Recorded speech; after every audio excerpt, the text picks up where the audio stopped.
نحمده ونصلي ونسلم على رسوله الكريم اما بعد فاعوذ بالله من الشيطان الرجيم بسم الله الرحمن الرحيم تلك الرسل فضلنا بعضهم على بعض منهم من كلم الله ورفع بعضهم درجات صدق الله مولانا العظيم وصدق رسوله النبي الأمين الكريم ونحن على ذلك لمن الشاهدين والشاكرين والحمد لله رب العالمين۔ سب سے پہلے اپنے اور ساری کائنات کے مرکز عقیدت محسن کائنات معلم انسانیت سرور کون و مکان شہنشاہ زمین و زمان احمد مجتبیٰ محمد مصطفیٰ صلی اللہ علیہ وسلم کی بارگاہ بے کس پناہ میں درود و سلام کا نذرانِ عقیدت پیش کریں۔ اللہم صلی علی سیدنا مولانا محمد مبارک وسلم صلاۃ و سلام علیک یا رسول اللہ صلی اللہ تعالی علیہ وسلم۔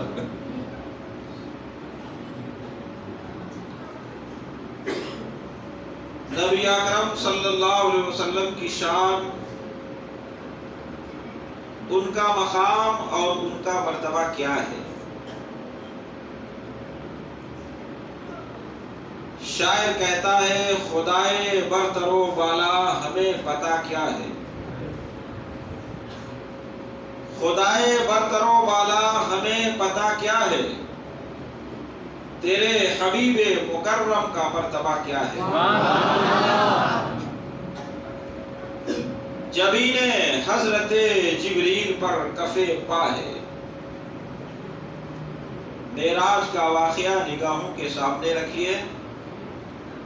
جب جبریل امین سرکار کی بارگاہ میں حاضر ہوئے، سرکار آرام فرما رہے تھے، تو جبریل امین نے اپنی پیشانی کو سرکار کے مبارک تلوؤں سے لگا دیا تھا۔ شاعر کہتا ہے جبین حضرت جبریل پر کف پا ہے،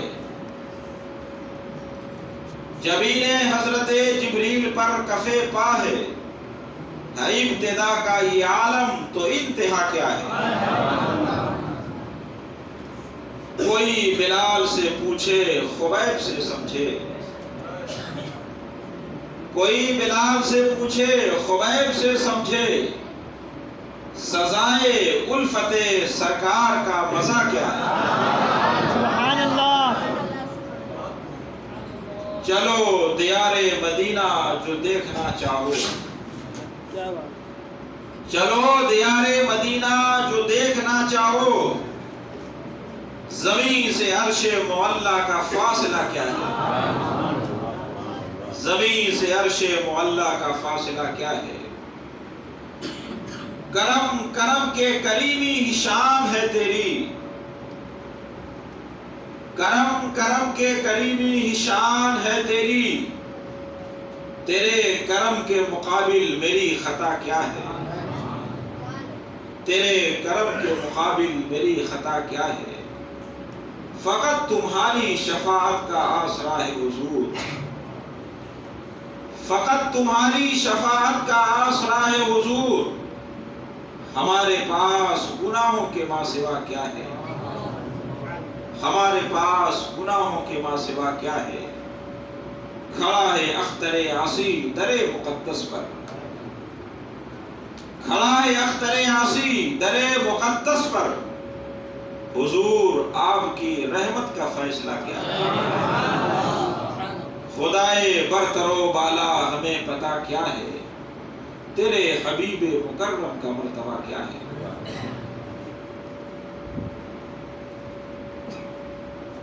بزم کونین کا سب سے قیمتی ہیرا ایمان ہے، اور ایمان کی جان سرور کونین صلی اللہ علیہ وسلم سے محبت کرنا ہے۔ اللہ کی سرتا بقدم شان ہے یہ، انسان نہیں انسان، وہ انسان ہے یہ، قرآن تو ایمان بتاتا ہے انہیں، ایمان یہ کہتا ہے میری جان ہے۔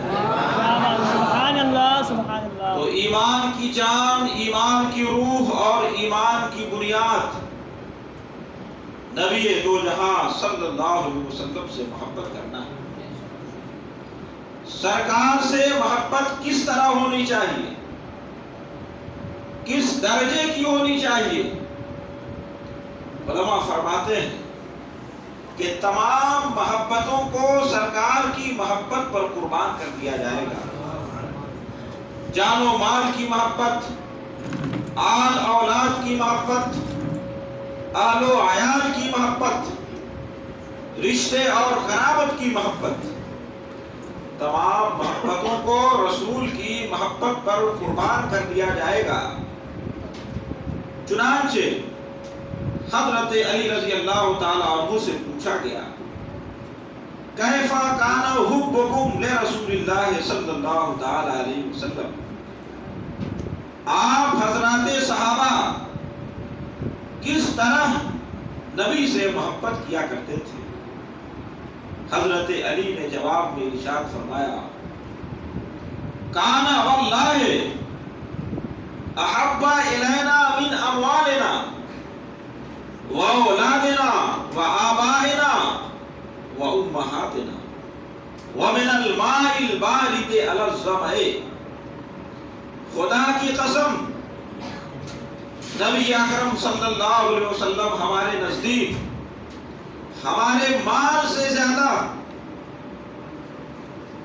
ہماری اولاد سے زیادہ، ہمارے باپ اور ہماری ماں سے زیادہ ہمارے نزدیک محبوب تھے،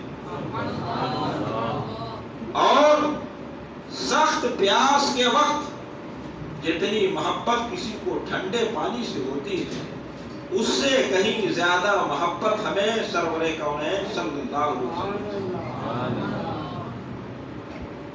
پوری کائنات میں سب سے افضل و اعلیٰ اور برتر و بالا اللہ تبارک و تعالیٰ نے اپنے حبیب صلی اللہ علیہ وسلم کو بنایا ہے۔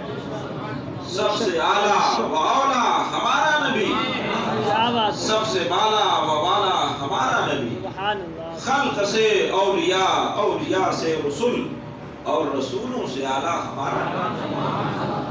اللہ تعالیٰ نے اپنے حبیب کے ذکر کو اتنا بلند و بالا فرما دیا کہ جہاں جہاں خدا کا ذکر ہوگا وہاں وہاں مصطفیٰ جان رحمت صلی اللہ علیہ وسلم کا ذکر ہوگا۔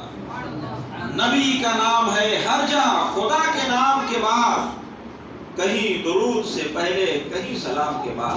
کیا بات ہے، سبحان اللہ۔ مشرق سے لے کر مغرب تک، زمین سے لے کر آسمان تک، فرش کی بستیوں سے لے کر عرش کی بلندیوں تک، ہر جگہ حضور ہی کا تذکرہ ہے، انہی کا چرچا ہے اور انہی کی داستان ہے۔ جبھی تو اعلیٰ حضرت فرماتے ہیں، عرش پہ تازہ چھیڑ چھاڑ، فرش پہ طرفہ دھوم دھام، کان جدھر لگائیے تیری ہی داستان ہے۔ وہ کون سا کمال اور کون سی خوبی ہے جو اللہ تبارک و تعالیٰ نے اپنے محبوب کو عطا نہ فرمائی۔ دنیا بھر کے تمام کمالات اللہ تعالیٰ نے اپنے حبیب کو عطا فرمائے۔ گزشتہ نبیوں کو جتنے معجزات متفرق طور پر عطا کیے گئے تھے، وہ تمام کمالات و معجزات تنے تنہا سرور کونین صلی اللہ علیہ وسلم کی ذات میں جمع کر دیے گئے۔ حسن یوسف ید بیضا، حسن یوسف دم عیسیٰ ید بیضا داری، آج خوباں ہم دارد تو تنہا داری۔ سرکار کے اوصاف و کمالات کی کوئی حد تو انتہا نہیں۔ آپ کے اوصاف و کمالات اتنے ہیں جن کو شمار کرنا ہمارے بس سے باہر ہے۔ اسی لیے تو اعلیٰ حضرت ارشاد فرماتے ہیں، تیرے تو وصف عیب تناہی سے ہیں بری، تیرے تو وصف عیب تناہی سے ہیں بری، حیران ہوں میرے شاہ میں کیا کیا کہوں تجھے، آخر رضا نے ختم سخن اس پہ کر دیا، خالق کا بندہ خلق کا آقا کہوں تجھے۔ سبحان اللہ سبحان اللہ۔ علماء ارشاد فرماتے ہیں اگر درختوں کی تمام شاخیں قلم بن جائیں اور تمام سمندر سیاہی میں تبدیل ہو جائیں، پھر ساری مخلوقات مل کر سرکار کے اوصاف و کمالات کو لکھے تو یہ تمام چیزیں ختم ہو سکتی ہیں، مگر سرکار کے اوصاف و کمالات کا ایک باب بھی پورا نہیں ہو سکتا۔ کیسے ہو سکتا ہے؟ ہم تو سرکار کی حقیقت ہی سے آشنا نہیں۔ صدیق اکبر سے خطاب کرتے ہوئے سرکار نے ارشاد فرمایا تھا، یا ابا بکر لم یعرفنی حقیقتا غیر ربی، اے ابو بکر میری حقیقت میرے رب کے علاوہ کوئی نہیں۔ بے شک بے شک۔ جس کی حقیقت رب کے علاوہ کوئی نہ جانے تو اس کے اوصاف و کمالات کو کیسے شمار کر سکتا ہے؟ کیا بات ہے۔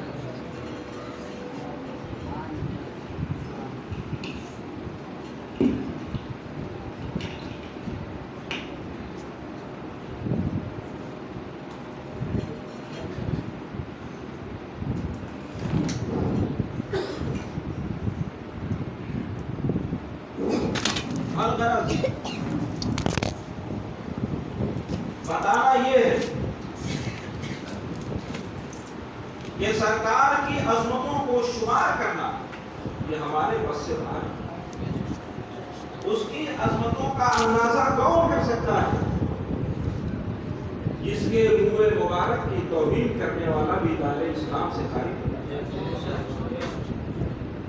یہی نہیں، اور مقدس نالین جنہوں نے سرکار کے قدموں کو بوسہ دیا، اگر ان کی بھی کوئی توہین کر دے تو وہ بھی دائرہ اسلام سے خارج ہے۔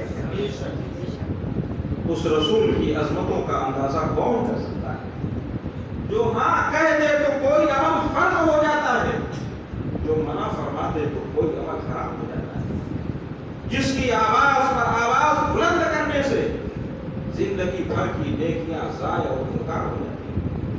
اس رسول کی شوکتوں کا تعین کون کر سکتا ہے جس کے ایک اشارے پر پوری کائنات کا نگاہ اٹھ جاتی ہے، مادی طاقتوں کو پسینہ آ جاتا ہے، روئے زمین پر کھڑے ہو کر اشارہ فرماتے ہیں، آسمان کا سیارہ اپنے کلیجے کو شک کر دیتا ہے، لبوں کو جنبش دیتے ہیں، ڈوبا ہوا سورج واپس آتا ہے، سبحان اللہ۔ درختوں کو آواز دیتے ہیں، فرما بردار خادم کی طرح قلبوں میں حاضر ہو جاتے ہیں، حکم فرماتے ہیں اپنی جگہ واپس چلے جاتے ہیں، سنگریزوں کو کنکروں کو چھو دیتے ہیں، جان پڑ جاتی ہے، اشارہ فرماتے ہیں، کلمہ پڑھنے لگتے ہیں، پہاڑ کے تشریف لے جاتے ہیں، پہاڑ کا دل مارے خوشی کے جھومنے لگتا ہے، جنگلوں اور بیابانوں سے گزر جاتے ہیں تو پتھروں اور کنکروں کی بے جان دنیا درود و سلام کر رہا ہے، خالی کنویں میں لوابے دہن ڈال دیتے ہیں، چشمہ شیری میں تبدیل ہو جاتا ہے، مسکراتے ہیں تو نور کی کرن پھوٹتی ہے، راستہ چلتے ہیں تو عطر کی برسات ہوتی ہے، کیا بات ہے، کیا سبحان اللہ۔ قدم رکھ دیتے ہیں، کفے پا کا نقش اتر آتا ہے، کھجور کی ٹہنی کسی کو تھما دیتے ہیں، تلوار بن جاتی ہے، بچپن میں ادھر ادھر ان کی انگلیاں اڑتی جاتی ہیں، ادھر ادھر چاند چھپ جاتا ہے، کیا بات سبحان جب کبھی اللہ۔ ناراض ہو کر ایک مٹھی کنکریاں پھینک دیتے ہیں، ہر طرف طوفان برپا ہو جاتا ہے، اور جب کبھی مائل بکرم ہوتے ہیں تو پانی کے چند قطرے چشمے سے جان میں تبدیل ہو جاتے ہیں۔ آپ کی ایک ایک ادا اس بات کا اعلان کر رہی ہے کہ اللہ تبارک و تعالیٰ نے آپ کو مختار کل اور مختار کائنات بنا کر مبعوث فرمایا ہے، اسی لیے تو تاج الشریعہ ارشاد فرماتے ہیں، جہاں بانی عطا کر دے یعنی جنت سے پا کر دے، نبی مختار کل ہے جس کو جو چاہے۔ سبحان اللہ۔ نعرہ تکبیر، نعرہ رسالت، نعرہ مصطفیٰ، نعرہ مصطفیٰ، جشن عید میلاد النبی، نعرہ تکبیر، اللہ اکبر۔ اللہ سرکار سے محبت کرنے کا مطلب کیا ہے؟ سرکار سے محبت کرنے کا مطلب یہ ہے کہ دل سے ان کی عظمتوں کی تصدیق کی جائے اور زبان سے ان کی شوکتوں کا اعتراف و اقرار کیا جائے۔ سرکار سے محبت یہ نہیں ہے کہ ان کے علم غیب کو جانوروں اور پاگلوں سے تشبیہ دی جائے، جیسا کہ اشرف علی نے حفظ الایمان نامی کتاب میں لکھا ہے۔ سرکار سے محبت یہ نہیں ہے کہ خاتم النبیین بمعنی آخری نبی ماننے سے انکار کر دیا جائے، جیسا کہ قاسم نانوتوی نے تہذیب الناس میں لکھا ہے۔ سرکار سے محبت یہ نہیں ہے کہ سرکار کے علم کو شیطان کے علم سے کم قرار دیا جائے، جیسا کہ رشید احمد کنگوئی اور خلیل احمد امبیڈوی نے اس طرح کا طور پر براہیم قاطعہ کے اندر اس جرم کا ارتکاب کیا ہے۔ سرکار سے محبت یہ نہیں ہے کہ ان کے بارے میں لکھا جائے کہ وہ مر کر کے مٹی میں مل جائے۔ سرکار سے محبت یہ نہیں ہے کہ کہا جائے جس کا نام محمد یا علی ہو کسی چیز کا محتاج نہیں۔ سرکار سے محبت یہ نہیں ہے کہ ان کے بارے میں کہا جائے کہ وہ تو خدا کی شان کے آگے ذرہ ناچیز سے کم تر ہیں۔ سرکار سے محبت یہ نہیں ہے۔ سرکار سے محبت تو یہ ہے کہ جب عثمان غنی رضی اللہ تعالیٰ عنہ کو نبی اکرم صلی اللہ علیہ وسلم نے اپنا سفیر بنا کر کفار مکہ کے پاس بھیجا تھا، جب کافروں نے سرکار اور ان کے صحابہ کو حدیبیہ کے مقام پر روک دیا تھا کہ آپ لوگوں کو عمرہ کرنے نہیں دیا جائے گا، کافروں سے گفتگو کرنے کے لیے سرکار نے حضرت عثمان کو بھیجا تھا۔ جب حضرت عثمان مکہ پہنچے، کافروں سے بات کی، کافروں نے کہا کہ عثمان آپ آ گئے ہیں تو خانہ کعبہ کا طواف کر لیجئے، مگر نبی اور ان کے ساتھیوں کو طواف کرنے کی اجازت نہیں دی جائے۔ اس وقت حضرت عثمان نے جو محبت بھرا جواب دیا تھا اسے دل کی تختی پہ نوٹ کیجئے، ارشاد فرمایا تھا ما کنت لأطوف بی حتی یطوف بہ رسول اللہ صلی اللہ علیہ وسلم۔ عثمان کبھی بھی یہ گوارا نہیں کر سکتا کہ وہ خانہ کعبہ کا طواف کرے جب تک کہ محبوب دو جہاں صلی اللہ علیہ وسلم۔ یہ ہے سرکار سے محبت۔ سرکار سے محبت تو یہ ہے کہ جب ایک صحابیہ کو یہ بتایا گیا کہ احد کے میدان تمہارے بھائی شہید ہو گئے، تمہارے باپ شہید ہو گئے، تمہارے شوہر شہید ہو گئے، صحابیہ کو کوئی غم نہیں تھا۔ ہر دفعہ ان کا یہی پوچھنا تھا ماذا فعل برسول اللہ صلی اللہ علیہ وسلم، تم یہ بتاؤ کہ اللہ کے رسول کا کیا حال ہے، میں تمہیں دو جہاں کا کیا حال ہے، کعبہ عاشقہ کا کیا حال ہے، جانے جانا کا کیا حال ہے، باپ مر گیا کوئی غم نہیں، بیٹے اور بھائی اور شوہر نے جامع شہادت نوش کر لیا کوئی غم نہیں، اگر غم ہے تو سرور کونین صلی اللہ علیہ وسلم کا۔ ماذا فعل برسول اللہ صلی اللہ علیہ وسلم، مجھے یہ بتاؤ کہ سرکار کا کیا حال ہے۔ اسے بتایا گیا وہ بالخیر کما تحبین، سرکار بخیر و عافیت ہے جیسا کہ تم جانتے ہیں۔ اب بھی اس کی محبت جھلک رہی تھی، اس نے عرض کیا ارونی رسول اللہ، مجھے پہلے دکھاؤ کہ اللہ کے رسول کہاں ہے۔ ابھی بھی اس کو تسکین نہیں ہو رہی تھی، اس کی بے قراری اور بیتابی بڑھتی جا رہی تھی، یہاں تک کہ جب سرکار اس کے سامنے جلوہ کر اٹھے، فرد محبت میں وہ خاتون پکار اٹھی کلو مصیبتی بعد کا جللو، یا رسول اللہ آپ کے ہوتے ہوئے ساری مصیبتیں ایک سنت ارشاد فرماتے ہیں ان کے نثار کوئی کیسے ہی رنج میں ہو، جب یاد آ گئے ہیں سب غم بھلا۔ اور حضرت کے بھائی حسن رضا بریلوی ارشاد فرماتے ہیں چین پائیں گے تڑپتے ہوئے دل محشر میں، غم کسے یاد رہے دیکھ کے صورت۔ سرکار سے محبت تو یہ ہے کہ جب ایک صحابی رسول حضرت عبداللہ بن زید کو بتایا گیا کہ نبی اکرم صلی اللہ علیہ وسلم کے ساتھ فرماتے ہیں، تو صحابی اپنے کھیت میں کام کر رہے تھے، رنجیدہ ہوئے، غمگین ہوئے، فرد علم میں، فرد غم میں اپنے ہاتھوں کو مارکائے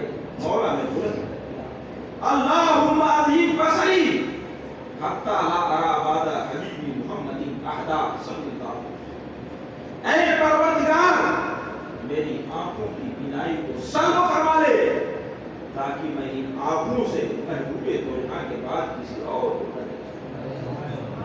یہ ہے سرکار سے محبت کرنے کا مطلب۔ صحابی رسول نے ہمیں یہ مزاج دیا، اگر آنکھوں میں ہماری بینائی اور روشنی باقی ہے اس لیے کہ سرکار کا دیدار۔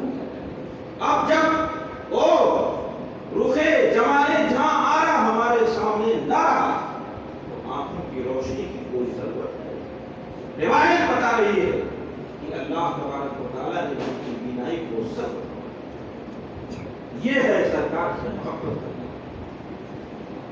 سرکار سے محبت کرنے کی ایک واضح اور زندہ علامت یہ ہے کہ سرکار کے نقش قدم پر جائے، سرکار کی اطاعت اور ان کی اتباع کی جائے، ان کے فرمان پر عمل کیا جائے۔ اگر ہم ان کی اطاعت نہ کریں، ان کی اتباع نہ کریں تو پھر یہ محبت کا دعویٰ ہمارا کچا اور خام ہے۔ صحابہ کی تاریخ کو اٹھائیے، ابتدائی اسلام میں جب شراب حرام نہ ہوئی تھی، حضرت انس رضی اللہ تعالیٰ عنہ کا بیان ہے کہ میں ابو طلحہ کے مکان میں لوگوں کو شراب پلا رہا تھا، ٹھیک اسی وقت اللہ کے رسول کی جانب سے ایک منادی یہ اعلان کرتا ہے، الا ان الخمر قد حرمت، آگاہ ہو جاؤ کہ شراب حرام۔ جیسے ہی منادی رسول کی یہ آواز صحابہ کے کانوں سے ٹکرائی، ابو طلحہ نے حکم دیا حضرت انس کو کہ فوراً یہ شراب پلا۔ یہ ہے اطاعت رسول کی جیتی جاگتی تصویر۔ حضرت انس نے شراب کے مٹکے کو مدینہ کی گلی میں بہا دیا۔ ان کا بیان ہے کہ جب میں نے شراب کو بہا دیا کیا دیکھتا کہ مدینہ کی گلیوں میں شراب بہہ رہی۔ ذرا غور کیجئے، شراب کی محفل آراستہ تھی، سجی ہوئی تھی، میخار جمع تھے، جام گردش میں تھے۔ ایسے وقت میں سرکار کا اعلان ہوتا ہے کہ شراب حرام ہے، فوراً جام و سبو لوگوں کے ہاتھوں سے چھوٹ جاتا ہے، اور وہی شراب جو ان کے نزدیک حد سے زیادہ محبوب اور پیاری اب گندے پانیوں کی طرف مدینہ کی گلیوں میں۔ یہ ہے سرکار سے محبت کرنے کی دلیل کہ جب ان کا حکم سامنے آ جائے تو اپنی خواہش کو ان کے حکم کے آگے قربان کر۔ بے شک بے شک۔ بتانا یہ ہے عید میلاد النبی کے موقع پر جلوس کا اہتمام بہت اچھی بات ہے، اور گنبد خضرا کا خانہ کعبہ کا نقش بنانا یقیناً جائز ہے، اچھی نیت سے مستحب اور باعث ثواب کام ہے، مگر ان نقوش متبرکہ کا ادب و احترام بھی واجب ہے۔ بے شک بے شک۔ گنبد خضرا کا نقش ہماری آنکھوں کا سرما ہے، ہمارے سروں کا تاج ہے۔ بے شک۔ خانہ کعبہ کا نقش ہمارے لیے متبرک اور قابل احترام ہے۔ کہیں ایسا نہ ہو کہ ایک جائز اور مستحب چیز پر عمل کرنے کے لیے واجب پر عمل کرنا ہو۔ اس لیے یاد رکھیے ان نقوش متبرکہ کو بنانا محض مستحب ہے اور ان کا احترام واجب ہے۔ اگر واجب ہم سے ادا نہ ہو سکے تو پھر ہمیں یہ چاہیے کہ ہم سادہ سا جلوس نکالیں اور سرکار کی نعت پڑھتے ہوئے انتہائی شان و شوکت کے ساتھ سبحان اللہ سبحان اللہ جلوس نکالیں، مگر ادب و احترام کے ساتھ، تاکہ کہیں سے بھی سرکار کی عظمت پر کوئی حرف نہ آنے پائے۔ ابھی آپ نے سنا کہ وہ نالین مبارک جنہوں نے سرکار کے قدموں کا بوسہ لیا، ان کی بھی اتنی تعظیم و توقیر ہے کہ ان کی توہین کرنے والا دائرہ اسلام سے خارج ہو جاتا ہے۔ تو جس چیز کو بھی سرکار سے نسبت ہو جاتی ہے وہ چیز قابل احترام ہو جاتی ہے اور اس کا ادب واجب ہو جاتا ہے۔ اس لیے اس کا ادب بجا لانا ضروری ہے۔ اگر ادب ہم بجا نہ لا سکیں تو پھر صرف نعت پاک پڑھتے ہوئے اپنے جلوس کو ہم آگے بڑھانے کی کوشش کریں۔ سرکار سے محبت کرنے کی ایک پہچان یہ بھی ہے کہ جو سرکار کے دوست ہیں ان کو اپنا دوست سمجھا جائے اور جو سرکار کے دشمن ہیں ان کو اپنا دشمن سمجھا جائے۔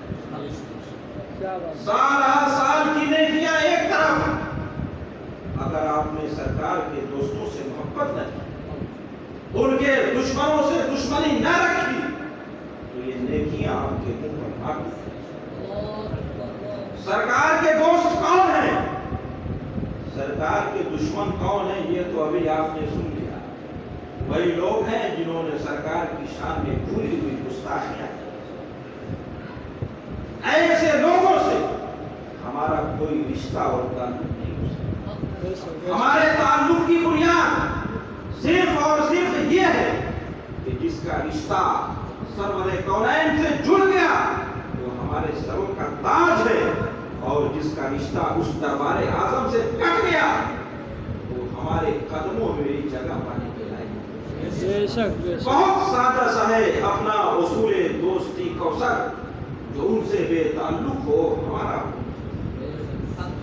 سرکار کے دشمنوں سے ہمارا کوئی تعلق نہیں ہوتا۔ اب سرکار کے دوست کون ہیں جن سے محبت کرنا ہمارے لیے ضروری ہے؟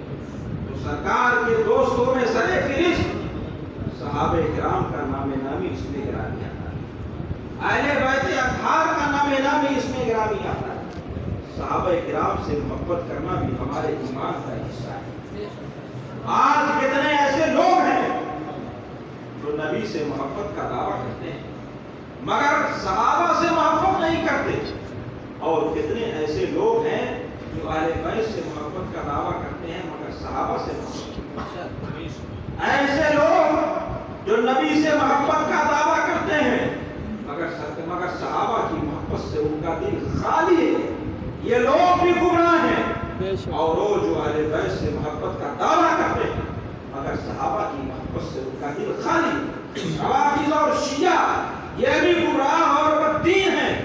سنی صرف وہی ہو سکتا ہے جو سرکار سے محبت کرے، ان کے صحابہ سے محبت کرے اور ان کے اہل بیت اطہار سے بھی محبت کرے، اور یہی محبت قیامت کے دن ہمارے لیے باعث نجات ہے۔ تبھی تو امام عشق و محبت ارشاد فرماتے ہیں، اہل سنت کا ہے بیڑا پار، اصحاب حضور نجم ہیں اور ناؤ ہے عطرت رسول اللہ۔ سرکار نے اپنے صحابہ کے بارے میں فرمایا، اصحابی کالنجوم فبأیہم اقتدیتم اہتدیتم، میرے صحابہ ستاروں کی طرح ہیں، تم جس کی بھی پیروی کر لو گے ہدایت پا جاؤ گے۔ اور اہل بیت کے بارے میں ارشاد فرمایا، مثل اہل بیتی مثل سفینۃ نوح، میرے اہل بیت کی مثال کشتی نوح کی طرح ہے۔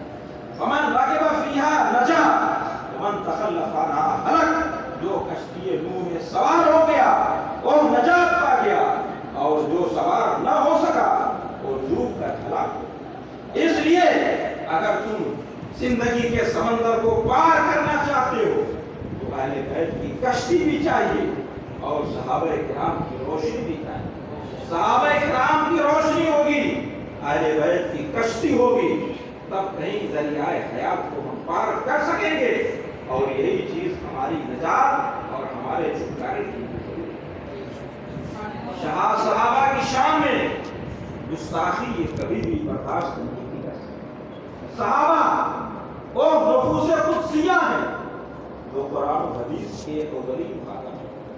مختلف جگہوں میں قرآن میں اللہ رب العزت نے ان کو یا ایھا الذین آمنوا سے خطاب کیا ہے۔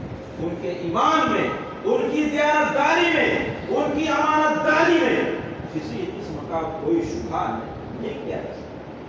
بہت پہلے نبی اکرم صلی اللہ علیہ وسلم نے لوگوں کو آگاہ کرتے ہوئے ارشاد فرمایا تھا، اللہ اللہ فی اصحابی، اے لوگو تم میرے صحابہ کے بارے میں خدا کا خوف کرو، لا تتخذوہم غرضا من بعدی، میرے بعد ان کو اپنی تنقید کا نشانہ مت بنا۔ فمن احبہم فبحبی احبہم، جو میرے صحابہ سے محبت کرے گا اور اس لیے ان سے محبت کرتا ہے وہ مجھ سے محبت کرتا ہے۔ ومن ابغضہم فبغضی ابغضہم، اور جو ان سے دشمنی رکھے گا تو مجھ سے دشمنی رکھنے کے سبب وہ ان سے دشمنی رکھتا ہے۔ ومن آذاہم فقد آذانی، جس نے صحابہ کو تکلیف پہنچائی اس نے مجھے تکلیف پہنچائی۔ ومن آذانی فقد آذى اللہ، جس نے خدا کو تکلیف پہنچائی، جس نے مجھے تکلیف پہنچائی اس نے خدا کو تکلیف پہنچائی۔ ومن آذى الله يوشك ان ياخذه، اور جو خدا کو اذیت پہنچائے گا، ایذا دے گا، قریب ہے کہ اللہ تبارک و تعالیٰ اس کی گرفت فرمائے۔ اس لیے وہ لوگ جو اہل بیت سے محبت کا دعویٰ کرتے ہیں مگر صحابہ کی شان میں گستاخی کرتے ہیں، ان کا سنیت سے کوئی علاقہ اور کوئی رشتہ نہیں۔ حضرت امیر معاویہ رضی اللہ تعالیٰ عنہ بھی سرکار کے ایک عظیم الشان صحابی ہیں، اس لیے ان کی شان میں توہین اور گستاخی یہ کبھی بھی برداشت نہیں جائے گی، چاہے کوئی خود کو اجمیر کا سجادہ نشین یا اجمیر کا خادم کیوں نہ کہے، جب وہ امیر معاویہ کی شان میں گستاخی کرتا ہے تو انتہائی درجے کا مجرم ہے، وہ سنی نہیں ہو سکتا، اور ایسے شخص سے ہمارا کوئی رشتہ اور تعلق نہیں۔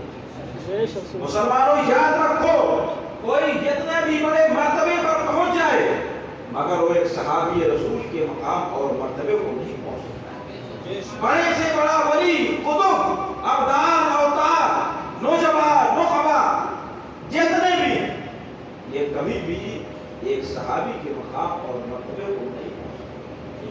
جو لوگ حضرت امیر معاویہ کی شان میں تنقید کرتے ہیں ہم ان سے یہ کہنا چاہیں گے کہ تم 100 مرتبہ مر کے جی جاؤ پھر بھی ایک صحابی کے مقام کو نہیں پہنچ سکتے۔ تم زندگی بھر اپنے سر کو سجدے میں رکھے ہو پھر بھی ایک صحابی کے مقام اور مرتبے کو نہیں پہنچ سکتے۔ کیوں؟ اس لیے کہ تم وہ آنکھیں کہاں سے لاؤ گے جن آنکھوں نے جمال جہاں آرائے محمدی کا دیدار کیا؟ سبحان اللہ۔ تم وہ کان کہاں سے لاؤ گے جن کانوں نے براہ راست کلمات نبوت کو سنا ہے؟ کیا بات، سبحان اللہ۔ تم وہ دماغ کہاں سے لاؤ گے جو انوار قدس سے منور ہوئے؟ تم وہ دل کہاں سے لاؤ گے جو مسیحائے کونین کی موج نفس سے سیکھا؟ تم وہ ہاتھ کہاں سے لاؤ گے جن ہاتھوں نے سرور کونین سے مسافہ کیا؟ سبحان اللہ۔ تم وہ پاؤں کہاں سے لاؤ گے جو سرکار کی معیت اور رفاقت میں آبلہ زدہ ہو جایا کرتے تھے؟ تم وہ زمانہ کہاں سے لاؤ گے جب آسمان زمین پہ اتر آیا تھا؟ تم وہ مکان کہاں سے لاؤ گے جہاں کونین کی سیادت جلوہ فرما تھی؟ تم وہ نماز کہاں سے لاؤ گے جس نماز کے امام نبیوں کے امام ہوا کرتے تھے؟ تم قدوسیوں کی وہ جماعت کیسے بن سکتے ہو جس کے سردار رسولوں کے سردار ہو؟ تم وہ محفل کہاں سے لاؤ گے جہاں کانما علی رؤوس الطیر کا سماں بن جایا کرتا تھا؟ تم وہ رنگ کہاں سے لاؤ گے جو صفت اللہ کی گھٹی میں دیا جاتا تھا؟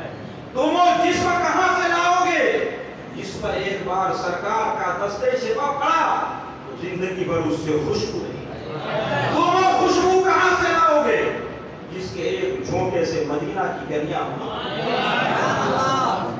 تم او مجلس کہاں سے لاؤ گے جہاں بھر بھر کے صحابہ کو جامع طہور پلایا جاتا تھا اور نبی کے مستانے حل بن مزید کا نعرہ لگایا کرتے تھے؟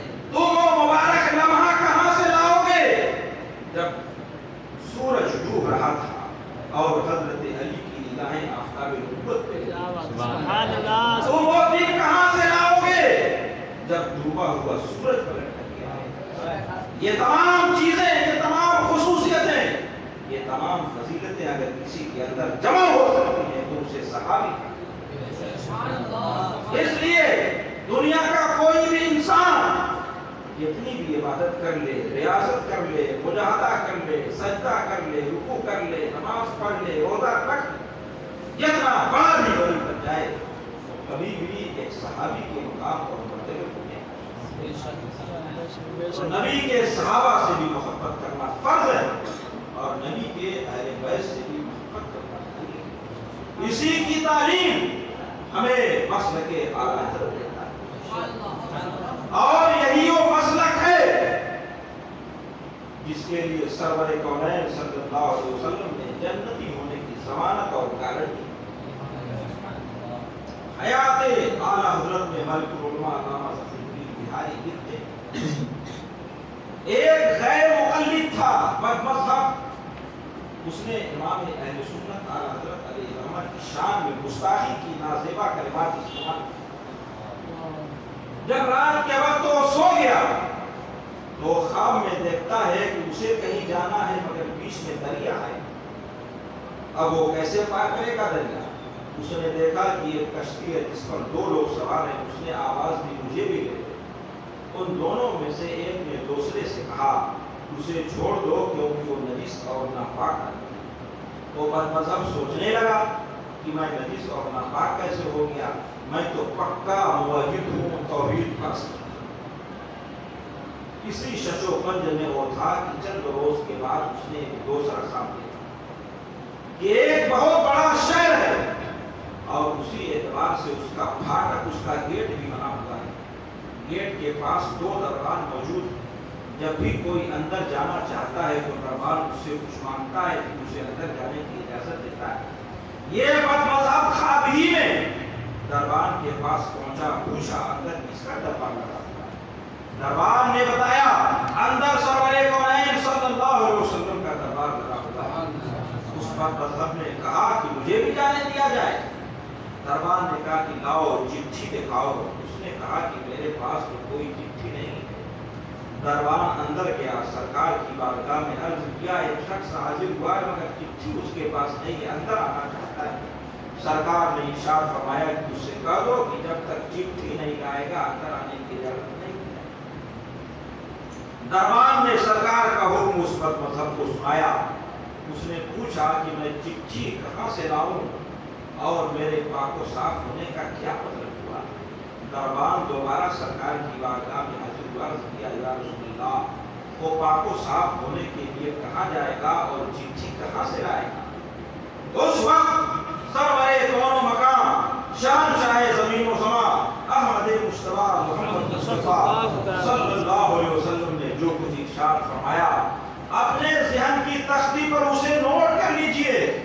سرکار نے ارشاد فرمایا اس سے کہہ دو کہ وہ بریلی کے احمد رضا خان کے پاس جائے، وہیں سے پاک و صاف ہو کر چٹھی لے کر آئے گا، تب اسے اندر آنے کی اجازت۔ سبحان اللہ، سبحان اللہ۔ اس غیر مقلد پر مذہب کی نیند کھل گئی۔ عجیب عالم ہے کشمکش کا رشتہ۔ فوراً پیلی بھیت کے اسٹیشن پر پہنچا، بریلی کا ٹکٹ لیا اور آستانے رضا میں حاضری دی۔ امام اہل سنت کی بارگاہ میں حاضر ہو گیا، رو رہا ہے، گڑگڑا رہا ہے، اپنی غلطی کی معافی مانگ رہا ہے۔ اعلیٰ حضرت علیہ رحمت الرضوان نے اسے معاف فرمایا، بد مذہبیت سے توبہ کرائی، سنی صحیح العقیدہ مسلمان بنایا اور پھر سلسلہ عالیہ قادریہ میں اسے داخل فرمایا اور داخل فرمانے کے بعد اسے شجرہ عطا فرمایا۔ اس وقت ارشاد فرمایا لو یہ ہے تمہاری وہ چٹھی جس چٹھی کا تم سے مطالبہ کیا سبحان اللہ۔ اور جس کشتی کی تمہیں تلاش تھی وہ کشتی تمہارا پیر ہے، تمہارا گویا نبی اکرم صلی اللہ علیہ وسلم نے ہمیں یہ بتایا اگر کوئی مسلک اس دھرتی کے سینے پر برحق ہے تو وہ مسلک اعلیٰ بے شک بے شک۔ کیوں؟ اس لیے کہ یہی مسلک اہل سنت و جماعت کی ترجمانی کرتا ہے۔ امام اہل سنت اعلیٰ حضرت علی رحمۃ اللہ رضوان کی ذات حق و باطل کے درمیان وجہ امتیاز ہے۔ ان سے محبت کرنے والا سنی اور ان سے دشمنی رکھنے والا گمراہ اور بدعتی۔ یہ ہم نہیں کرتے۔ حرم مکہ کے شیخ الحدیث علامہ جزائری رحمۃ اللہ علیہ ارشاد فرماتے ہیں اذا جاء رجل من الہند، جب ہندوستان کا کوئی آدمی ہمارے پاس آتا ہے، سألناه عن الشیخ احمد رضا، ہم اس سے شیخ احمد رضا کے بارے میں پوچھتے ہیں، فَإِن مَدَحَهُ عَلِمْنَا أَنَّهُ مِنْ أَهْلِ السُّنَّةِ، اگر وہ ان کی تعریف کرتا ہے تو ہم سمجھ جاتے ہیں کہ یہ سنی ہے۔ وَإِن ذَمَّهُ عَلِمْنَا أَنَّهُ مِنْ أَهْلِ الْبِدْعَةِ، اور اگر ان کی برائی کرتا ہے تو ہم سمجھ جاتے ہیں کہ بدعتی اور گمراہ ہے۔ نعرہ تکبیر، نعرہ رسالت، عشق محبت، عشق محبت۔